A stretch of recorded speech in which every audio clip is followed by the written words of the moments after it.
बनाय समझता बच्चे यपाय मोक्ष निकलिया पूर्णा चौथी विचित्ता दैया छठा अनुनाद करिए पढ़िए ना आदित्य कार्य करिए वर्णम वयम प्रसक्तम शेषाणि तत्सत्तानि पढ़िएणं गुणंतो नीभो गणं पुनः गणवायुदेव तेय प्रसक्तानं वायुदेव दैवृत्तय समायानि प्रस्थानि सत्तरिमुद्रं जं तरिक्ता निजंतान तिन्ना संसार साधन।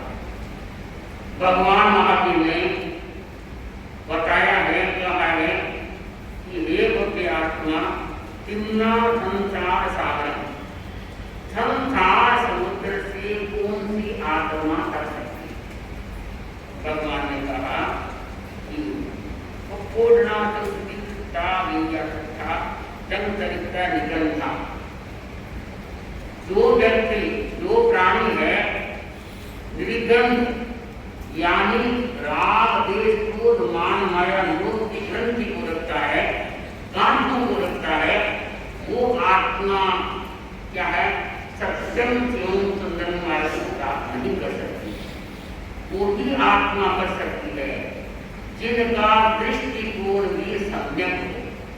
भाई बहनों आत्मों में भगवान ने बताया है तीन दृष्टि होती है सम्यक दृष्टि मिथ्या दृष्टि उत्तम मिथ्या यानी मित्र। हम चर्चा करेंगे कि मिथ्या दृष्टि जिनकी विपरीत भावना होती है धर्म से विरुद्ध होता है तो जो है उसे वृत्तिवाद करता है।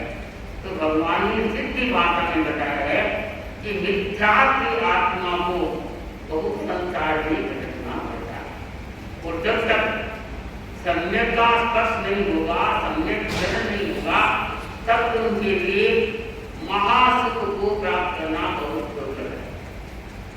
वो संगति आत्मा है बंधु वो तो आत्मा कुछ भाव में भी कर सकती है तीसरे भाव में भी कर सकती है जिनका दृष्टिकोण सम्यक है साधनामय है तपमय है वो आत्मा एका भावदायी होती है। सम्यक तो समझे 14 गुणस्थान होते हैं 14 मोक्ष की सीढ़ियां है तेरी कली गुणस्थान कली सोपान कली। तो भगवान ने बताया है कि 14 गुणस्थान में चौथे गुणस्थान में हम क्या है सम्यक का स्पर्श होगा। जैसे शास्त्र सम्यक दृष्टि है दूसरा गुणस्थान तो उनके पास मात्र है तो मूल रूप में कहा गया है कि चौथे गुणस्थान से लेके 14वें गुणस्थान तक हम क्या है सम्यक का व्यक्ति किसी समय स्पर्श हो सकता है किसी समय करता है उस आपसे रक्षा है। तो कहा गया है सम्यक की आत्मा है उनकी भावना भी पवित्र रहती है। हालांकि मिथ्या दृष्टिकोण आ जाता है तो व्यक्ति की भावना भी अपवित्र हो जाती है बदलते रहते। क्यों कि हम और मिथ्या ये आते जाते रहते हैं परंतु भगवान ने ये बताया है कि जितना हमारा सम्यक सही दृष्टिकोण हो सत्य के प्रति पूर्णतया से श्रद्धा हो और देव गुरु धर्म के प्रति हम पक्के रहें इतना ही हमारे सामने बंधु कष्ट आ गए। क्योंकि आप जब भगवान महावीर के 10 श्रावकों का वर्णन आता है उनको सुनेंगे तब आपको पता चलेगा कि ऐसे ऐसे श्रावक हुए हैं जिन्होंने अनेक कष्ट सताए आए शरीर संबंधी भी आए और क्या है परिवार संबंधी भी आए धन पदार्थ के संबंधी भी आए कि वो किस तरह से तटस्थ रहे वही आत्मा अपने जीवन का निर्माण कर सकती है वो सुखद हो सकती है। तो भगवान महावीर ने कहा है सम्यक ही आत्मा है उनको बहुत अधिक संसार से बहुत भावांतर तक अगर सही स्पर्श है भाव धारा शुद्ध है और साथ में ज्ञान दर्शन चारित्र की जानकारी है। आज तक आपको पता ही होगा आपके सामने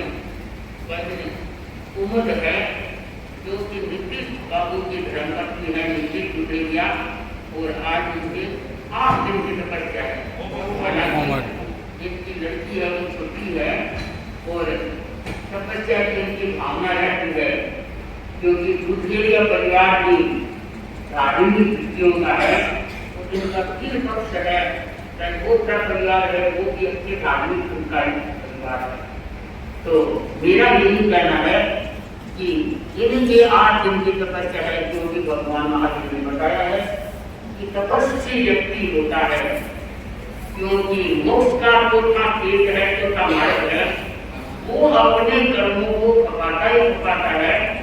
आस-पास की जिंदगी यानी आस-पास की जमीन है, पास में रहने वाले लोग हैं, वो भी शुद्ध हो जाते हैं, निरोधता को प्राप्त होते हैं। तो बंधुओं, भगवान महावीर ने 12 प्रकार की तपस्या में आए, निर्जरा का 12 प्रकार है, 6 आभ्यंतर है, 6 बाह्य है। तो कहा है कि तपस्या यानी अनशन है, वो भी तपस्या है। कोई उन्मोदनी तपस्या करता है बंधुओं, ये भी आप समझिए, क्योंकि उन्मोदनी तप होता क्या है, तपस्या हर व्यक्ति नहीं कर सकता। जैसे उपवास करते हैं, ये भी हमारा तप है। कोई 10 प्रत्यक्षान का यानी 10 दिन तक नौकाची पैसी अभिग्रह, ये भी हमारा तप है। और मास कमर भी हमारा तप है, 4 मास की हमारा तपस्या है, 12 मास की तपस्या है, वो भी तपस्या है। अनुमोदनी तप जैसे भगवान ने कहा है, अनुमोदनी होता है कि हम जितनी सीमा कर ली और खाने की भूख से कम खाया, द्रव्यों की सीमा वो भी अनुमोदनी है। क्योंकि जैसे आपने त्याग भी कर दिया कि मैं 4 घंटे तक मात्र चाय बिस्कुट या मेरे मुंह में कुछ चीज है उसको पानी के सिवाय 3 घंटा 2 घंटा कुछ नहीं खाऊंगा, मेरे को त्याग है, वो आपका अनुमोदनी तप हो गया। क्योंकि संसार के जितने द्रव्य है वो कुल्य है, परंतु आप त्याग में आ गए तो आपको क्या हो गया, त्याग हो गया। इतनी आपकी सीमा हो गई कि पानी होता है, दूध रखता है या कोई कुछ रखता है, कोई रखता है रोटी छाप और क्या है पानी, ये 3 द्रव्य है, उसमें 5 घंटा 7 घंटा कुछ नहीं खाऊंगा, त्याग है। कहने का मतलब है इतना हम सीमा करके तपस्या वही बात है, 12 मास करने वाला बहुत अधिक लाभदायक होता है, वो 4 मास करने वाला क्या है उससे कम है, और मास कर्म करने वाला 2 मास कर्म करने वाला। पर भगवान ने ये भी बताया है कि साथ में कथा यानी क्रोध मान माया लोग की प्रकृति है, उसका भी हमें समन्वय करना है। इससे और अधिक हम कर्मों को पा सकते हैं बंधुओं।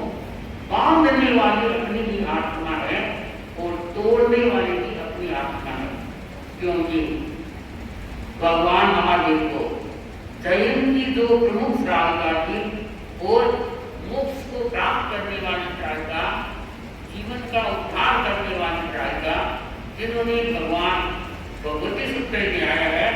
जयंती ने भगवान महावीर को पूछा कि घंटे आप फरमाए, आप बताए कि भली आत्मा होती है, भली आत्मा 2 प्रकार की आत्मा होती है, तो आप बताए कि भली आत्मा है, भली आत्मा है। तो भली आत्मा होती है वो स्वभाव से होती है या परिणाम से होती है? आप फरमाए बताए कि भाई जान भली आदमी कौन होता है? भली आत्मा है वो तो संकेत भी होता है, कोई मिथ्या कार्य तो एक दिन संकेत आता रहता है जाता रहता है। तो भली आत्मा है न तो उनके पास संकेत रहता है और न उनका पति जिंदगी किसी भाव में का मोक्ष नहीं होता। तो बड़ा जटिल प्रश्न है, बड़ी गहरी बात है। भली आत्मा भी बंधुओं वैसे भली मर के भली बनेगा कभी नहीं बनेगा। नारद की आत्मा भली है, वो नारद से निकल के तीर्थंकर भी बनी है, भगवान भी बनी है, सिद्ध बुद्ध मुक्त भी बने हैं। पर भली आत्मा न कभी तीर्थंकर बनेगी, आता भी बहुत ज्ञान माना। भगवान महावीर के समय में 5-6 भलियों का वर्णन आता है। तो मेरे को एक दिन कहीं ने पूछा कि और है कहाँ में भली बनेगी नहीं, आप समझे नहीं, जरूर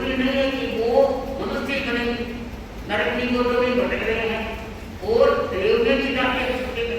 तो अपन ये आता है अलग अलग से आता है भगवान महादेव के समय में आता है बलि आत्मा, जिसमें एक राजा कहने की जाति है, वो भी है बलि आत्मा। उस समय में जाति कहलाती वो जाति थी, वो भी सभी संतों को कहने का तात्पर्य है कि भगवान को पूछा गया है कि स्वभाव से या प्रकृति से परिणाम से आप सोच के आए, आसादी को नहीं पूछे सोच के आए, नहीं तो कल आपको इसका उत्तर मिल जाएगा कि बलि आत्मा परिणामों से होते है या स्वभाव से। इसका पूछने का आपका लक्ष्य रखने भी मैं आज यही कहना चाहती हूँ कि उम्र नहीं है, मेरे सामने है, पर वो और भी तपस्याएं चल रही है। और हम तो यही कहना चाहते हैं कि किसी घर में अगर तपस्या न हुई तो देखो जबरदस्त लगाने और होती नहीं है, पर लक्ष्य रहे कि हमारे घर में भी एक बड़ा को नामी चाहिए, इसी तरह से हो। तो ये भी हर भाई बहनों का लक्ष्य होना चाहिए। तो मैं बड़ी कुसम उम्र की यही मंगल कामना करती हूँ कि तेरी आज की तपस्या है और हमारा ये मन है कि तू आगे बढ़े, तेरे परिवार के अंदर कई ससुर की है, कई घर वाले हैं, कई तेरे को जो सहयोग देने वाले हैं, तो आगे की भावना रखे कि थोड़ा और आगे बढ़े, जितना तेरे आपसे विमर्शन हो, परंतु भावों को बढ़ाने वाला भी व्यक्ति होता है जो सहयोग की मांगते हैं जिनको मन को। तो भगवान ने कहा है जिसका मन सदा धर्म में बना रहता है, सम्यक वृत्तियों में रहता है, उपास्य काम देता रहता है, पवित्र विचार धाराएं रहती है, वो आत्मा अनंत अनंत भावों में संसार से नहीं भटकना पड़ेगा।